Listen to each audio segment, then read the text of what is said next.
আমার মাটির নিচের পাতাল ঘর থেকে আমি রান্নার সবকিছু রেডি করে নিয়ে এসে বসছি।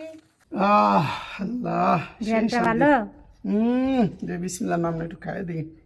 এসে কি রান্না করবো বলো তো? তোমার বললে শরীর বললো অসুস্থ, রক্ত মানে কিছুই নাই। দুইটা পায়রা এনে রাখছি, সেটা নিয়ে আসো যাও। পায়রা রান্না করবো? জি, পায়রায় হচ্ছিল শরীরে অনেক রক্ত, কিন্তু ভুল ধারণা, এটাও মিশা কথা। যত যাই করেন আমার এই ভিডিওটা আপনারা যারা দেখবেন তারা বললেন পায়রায় কিন্তু অত রক্ত না, আমরা যেটা ভাবি সেটা না। তাহলে আপু ভাই আপনারা বলেন পায়রার বসে কি শরীরে রক্ত হয়? আর আমি সবকিছু রেডি করে নিয়ে আসি। আমার মাটির নিচের পাতাল ঘর থেকে আমি রান্নার সবকিছু রেডি করে নিয়ে এসে বসছি। এখন আমি রান্না করব। যা যা যা তুমি রান্নতে বলছিলে তাই রান্না করব। তোমার কথাতে পায়রার মাংস সুন্দর করে দিয়ে নিছি, দেখো চলো এই দেখুন কি এখানে সব মশলা নিছি। দেখো এখানে ধনিয়া গুঁড়া, হলুদ গুঁড়া, মরিচের গুঁড়া, লবণ, এটা জিরার গুঁড়া, পেঁয়াজ কুচি, আদা রসুন বাটা, জিরা বাটা আর গোটা মশলা। বিসমিল্লাহ।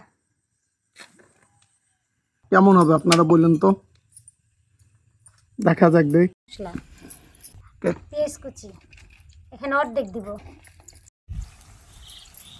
আদা রসুন জিরা বাটা,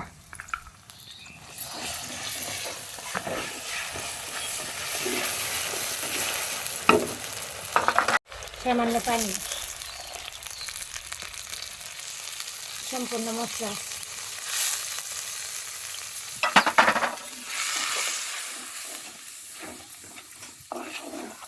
আমার পায়রা খাইতে গেছে, পায়রা না রান্না হয়। এটা কি দিলাম মুক্তি বলো একটু। কবুতর মানে পায়রার মাংস।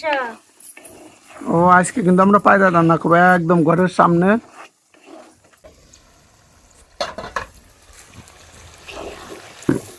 বাকি যে পেঁয়াজটা রাখছিলাম সেই পেঁয়াজটা এখন দিয়ে দেবো। কালারটা কেমন হয়েছে গো? সেই লেভেলে। এখন কি রে ভাই, বিশাল স্বাদ হবে না তো? জিরের পেন দিয়ে দিচ্ছি অল্প করে, হ্যাঁ একদম অল্প দিবা। একদম গামা গামা করে মাখা মাখা করে রান্না করবো। ওয়াও, ওরে পছন্দের রান্নাটা কিন্তু শেষ। তা তো দেখতেছি। এই যে নামানোর আগে জিরার গুঁড়া দিয়ে দিচ্ছি।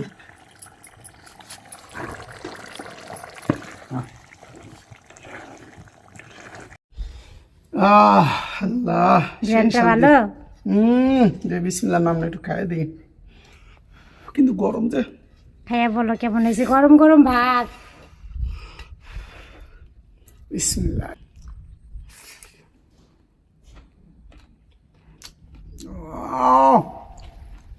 মজা হয়েছে?